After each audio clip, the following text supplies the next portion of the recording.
Hello, welcome back. I'm Paco again, and welcome to the 7th episode of Food Talk. The guest of today is Aliisa Hyvönen from Helsinki, Finland, and she's a food educator specialist at the Finnish Society for Food Education, or Ruukku. Did I pronounce it well? Great, yes. Thank you. Thank you, Aliisa. Welcome. Thank you for being with us today. Thank you. And how are you? How are you today? How is the weather in Finland? I'm good, thank you. It's a very warm summer weather in Finland, even quite exceptional for this time. Yes. Oh, that's so nice. As we were saying, it's still not summer in Berlin. Hopefully soon, but we don't have a very nice weather. But beside the weather, can you introduce yourself? Can you tell us something about yourself and your work? How did you actually started working with the food, and what moved you to become a food education specialist? Yes, thank you. So my background is in nutrition. I've studied nutrition at the university. How exactly I ended up studying nutrition, I'm not so sure about that. I guess I was basically interested in health and was looking for something food related. And then I found nutrition and graduated as a nutritionist, though I'm not someone who can do like nutrition therapist work. I'm not a therapist, so I'm more like a nutrition professional. And then already during my studies, I got interested in food education because I was given this chance to work in one project where it was actually my nowadays working place, which back then organized this kind of event tour around Finland. They organized events for families about sensory food education. So the idea was that families could come there and then they would get to know food with the different senses, the 5 senses. And that I was really interested about. And I was like, okay, this is really cool, this food education. And I also studied a minor of behavioral sciences. And I've been interested in behavior and education also, I guess, because I'm a scout. So I've been doing with children and youth for more than almost 20 years, working with children and youth on my free time.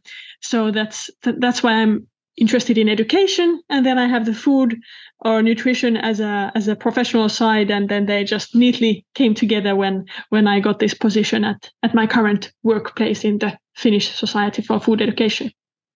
I see. So it's also a lot connected with outdoor education somehow. Yes. Like yes. Yeah. Which is very interesting. Because again, what we were talking before is also one of general direction that we find, tendencies that we find. So sometimes they can be very related. Also somehow the idea of how to experience also the nutrition moment. So actually to consume food in a different way. So this is very interesting to find again. Yeah. this kind of background or approach. And I would like to ask you, because I explored the website of the Finnish Society and Food Education, and there's a lot of programs, and so I kindly invite our audience to have a look at the website. Okay, it's in Finland, but of course we can translate. It's in Finnish, sorry, and we can translate. But I see you have a lots of different programs, so it would be very nice from the inside to know a bit more that can help us to orientate inside your varied programs. Yeah, sure. Maybe the main thing to understand about how we do food education in Ruukku is via our kind of mission and strategy. Our idea is that our target or aim is to build a world and where it's easy to eat well for yourself and also for the planet, and this is something we have to do via the children and the youth to give them kind of the tools to take care of their own body and the planet at the same time. And that's maybe the kind of the background on everything that we're doing. And we indeed have several projects which have different fundings and a little bit different scopes. But one main methodology that we use in many of our projects is the so-called sensory food education, which is also referred to with the French term sapere, or sapere, I guess, in French. It's a method which was developed by a French chemist in the 70s.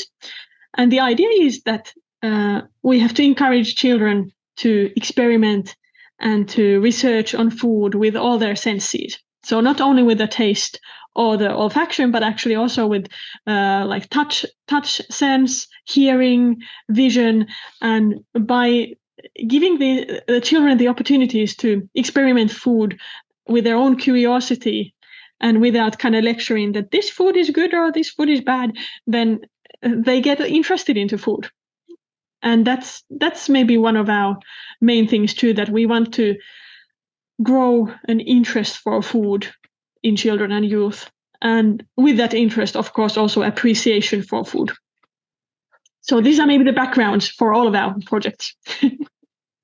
Okay, so actually you work with the kids and youngsters, and you organize workshops with them. So you, or you, for example, I don't know, you have directly connection with the schools. How does it work, your process? Yes. Yeah, actually, I work more with the schools and municipalities, and I would say I work more with the professionals who work with kids. So, for example, I train teachers, or I've been mentoring teachers and kindergarten teachers and having webinars and giving them tools and ready-made materials, videos, educational games, stuff like that related to food, so that they could use that with the school kids in their classroom teaching.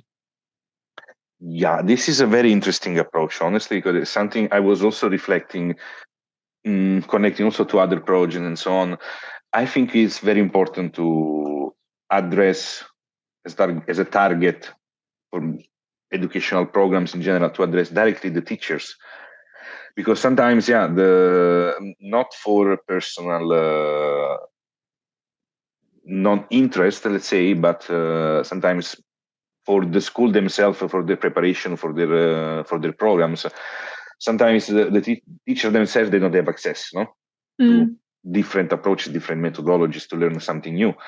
And sometimes I noticed when you directly go with the children, it can come kind of a conflict toward the teacher. So I really like the idea of working directly with the teachers and to form them or show to them something different that they themselves can use also in the future. So it's a more long-term program. Exactly, yeah. But that's a very good point, because some of these approaches are quite new to teachers too, because of course teachers are often quite used to teach many subjects, so this is the right answer and this is the wrong answer, and this is the way you should eat and this is the way you should not eat, and you know, it's a lot of these right and wrong answers and what's correct and what's not correct and evaluating and all that stuff. And in this kind of food education that we would like to spread, that's not the way to go.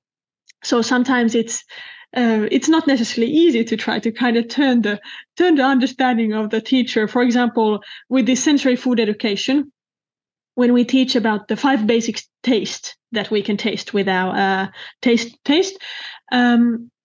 it's important to understand that there's no right or wrong answers. If a child thinks that, let's say, that the lemon tastes salty, then fine. That is kind of the right opinion. The child has the right to have that opinion and that personal perception and sensory perception. And the teacher cannot come and say, no, lemon is not salty, it's acidic. So this is something that is quite interesting. And one way we've been doing this education via teachers is, and this, I must say, this is quite a cool thing. We've been giving this distant lessons. So it works so that a teacher can book a time from us for his or her classroom, And then we have this kind of Zoom or team lesson for 45 minutes. And me or my colleague, we have the plan for the lesson and we kind of teach the lesson, but the teacher is of course there in person in the class and takes care that, for example, that the children try to listen and that they don't hurt themselves or others. And that's quite an interesting approach because of course the first idea is that we teach the children and we give this distant lesson experience to the children, but at the same time we do manage to kind of teach the teachers, I think, that this is a way that we can teach these food related things. So that's been quite interesting in my work. So I imagine that you use a more horizontal approach, more somehow a non-formal approach to the lessons. Yes. Again, the kids, they don't get evaluated, as you were saying. They don't say this is wrong, this is right. So how would you define your your approach or your I don't know how to say. I don't know how to say what I want to ask you. Let's say, in general, your approach. How would you define towards the kid, toward the children in this case, toward the youngsters? Well, I would say the most important thing is participatory. So that we're not frontal and telling the children that this is right or this is wrong and listen to me, but that we let the children and the youth participate, both on the distant lessons, where it goes so that I talk a bit and then I say that, hey, now pupils, go together to the groups and work with this discussion question or work with this exercise. And then they work. So it's not like a lecture for 45 minutes that I'm talking and they listen, but that they actually participate and they can bring their own ideas and questions. So participatory, that the children and youth can participate, that's the most important thing in this approach. And outside these distant lessons that I was now talking about, that the teacher can book this distant lesson, the participatory approach also works in when we try to encourage teachers and schools to take the pupils with them to develop the schools, and especially the food education in the schools, because there's this free of charge school meal system in Finland. So basically every pupil has the right to have a free of charge school meal in Finland, which is nutritionally balanced, and it's a great thing. That's an awesome thing in Finland. And there are many things how we could encourage pupils, children and youth to eat more often in the school canteen, this free of charge meal, and eat more nutritionally the meal. And our message to the teachers and to the schools has been that you have to ask the children, you have to ask the pupils, what would make you eat more often in the school canteen? And that's one of our having the children and the youth participate, asking their opinion. That's the main point. Okay, I think this is a very interesting point, the participatory approach. Yes. This is exactly also what you think, what we think is important in to kind of develop an innovative approach towards food. For example, it's not a cooking school. I don't know to say how to dose the tastes, how to create the proper well-balanced taste that everybody can recognize, but actually how you play with it, how you perceive it, no? Exactly.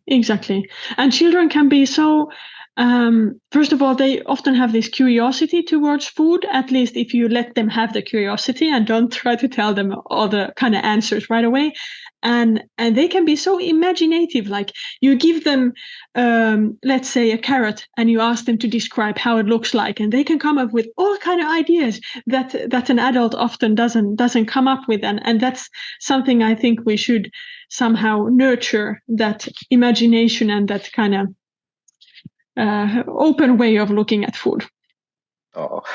Oh, this is so interesting. I would love to. Actually, I don't have a personal experience in working with children or in general young people in the food of people in the field of food. But now you really making my curiosity grow. So I would really like to try one day. and see what kind of reactions and you can generate. Actually, connected to first, before I go too far, I want to ask you what other programs in Ruukku you have beside the children education? So just to complete the vision, the exploration. Well, we have then this one project which is about to end now. The funding is ending, but there the approach has been, I could say, more like structure based, so that we have had certain municipalities in Finland.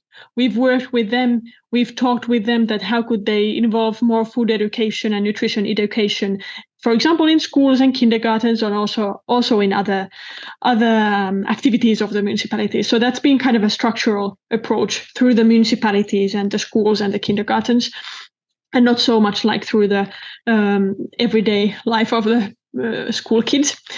That's one thing. Then we have had, for example, for one company that organizes school meals in Finland, and they also have like restaurants. Like, for example, for office workers, they have restaurants. We had with them this education program that they asked us to educate them about food education, and then we educated them and kind of made together with them a plan for food education in the school canteens. And that was based on something that we did a few years ago, which is called the Tasty School model.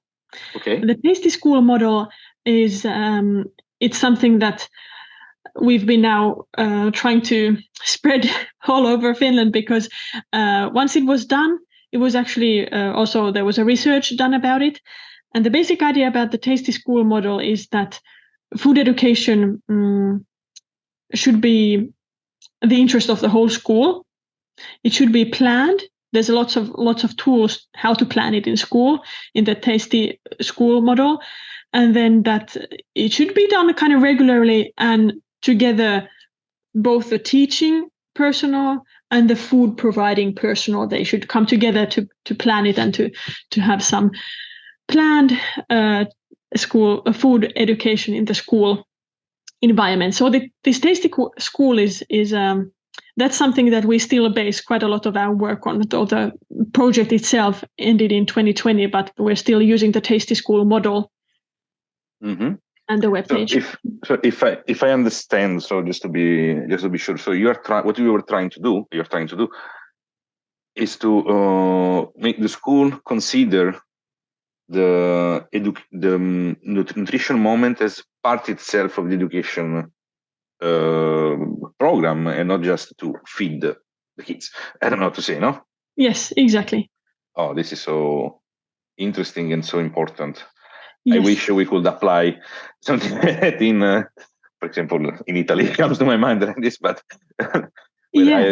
at least at my time, the principle is just to feed the kids and not them starve. But then there was missing. I don't know today. So a few years that I'm out of school, but I will say that there is not so much a deeper approach behind that. Yeah, and that's still the case in Finland too a lot, and that's why this Tasty School is needed, to kind of see that this eating together in the school canteen, especially in Finland where we have this free of charge school meal for every child, it's also an educational moment. It's a kind of a pedagogical tool. You can even think so that it's kind of a pedagogical tool which you can use. And then, of course, it's also good to have these topics in the lessons, like outside of the eating time, but to see the value of that lunch hour or the time that is spent in the school canteen. Yes. Oh, okay. Yes, absolutely. Okay. That's what I wanted to say, or I will forget the questions I had in mind. So just to recap, so we can say that you, as Ruukku, you work, let's say, in a more institutional level, as you were saying, like working on, with institutions, with municipalities and things. Then you can work with company, and then you work with schools. So you have these three main area of interest. So this is already a very good example of very structured organization that actively work with food education. And connected to that and your work with kids, I wanted to know from you your idea of the future, and also in general the impact. So I don't know how many years you're actually working with kids, but do you see that something is changing? Is there a different approach? What is happening? What is the impact of your work, and how you see the future? That's a very good and a very difficult question. I'm not sure yet if I can see the change, though usually after, let's say, if there's been this kind of sensory education class, usually for some time it changes how the children talk about food. They can start to describe it with more adjectives, for example. And that's one aim of it too, that the children have more words for food, because when you have more words for food, it might be easier to also to taste different kind of foods and so on. But this is something we don't actually have. First of all, we don't have much of research evidence on it, like long-term effects of food education. And I don't have that much personal experience either, though maybe via the Scouts is the main thing where I have the personal experience. And one thing is for sure that when you kind of ask children and youth about how would they like to have the school meals, for example, to be organized, or what would they like to eat in a Scout camp, to take an example from my own life, then when they are involved, they are also more motivated to kind of eat and to appreciate the food. And that's definitely one important outcome, that when you involve the kids, they will also appreciate more the food and the lunchtime, for example, in the schools. And that's something that I've heard a lot also, that this is definitely how it goes, that one way to get the kids to eat at school or to appreciate the food is to involve them, that they get to know how it's done. Some schools in Finland, they even take turns for the school kids, that they come to the school kitchen and help a bit there, like wipe table. Oh, that's beautiful. Okay. Take the dishes or something like this. And I think that's really important, because there you can instantly see the effect of that on how those kids appreciate the food. And when it comes to like future and bigger picture, of course, we're living in a crisis, different kind of environmental crisis situation, and I think, and I'm sure I'm not the only one who thinks like this, it's quite obvious that having food and having nutritious food and food security will be increasingly difficult in the future. And this is why I think that as adults nowadays, we have the responsibility to give the children and the youth the tools that they will need in the future. And for example, to provide them more plant-based foods. Because if children and youth, if they learn to eat, let's say, let's put it this bluntly, if children and youth learn to eat as much meat as we're used to eating now, we really, then in 10 or 15 years, they just can't do that. And then if we could give them kind of now the tools to learn to eat future food, if you understand what I mean, then we really do them a big service or favor, that we kind of give them some tools to face the future and how food, for example, and will change in the future. Absolutely. So, and I also see how what you mean is connected to a lot of different elements of our future. Yes. Something that can seem. Sorry, my English sometimes I get lost, but something that at first approach can seem something smaller, like okay, then let's play with food. Let's say how it's connected to our future, to the environment future. How if we learn, all of us and the future generations, to eat better, but what does it mean eat better? No, to consume differently, to be more responsible, to be more aware, these kind of things. Maybe can help us or in the future to survive somehow, no? Exactly. Okay, exactly. to not make it too catastrophic, but in general. But yes, exactly. This is the thing, and this kind of touches the one fundamental question or dilemma in education and school education is that adults try to teach kids who will be future adults skills that they will need in the future, though the adults have no idea necessarily what skills these kids will need in the future. So of course we can try to see that now we can clearly see that, for example, in the future we won't be able to eat so much meat and so on. So these are the skills we have to try to pass on to the kids so that they can survive in their future, which is different than our present moment now. Okay, I see.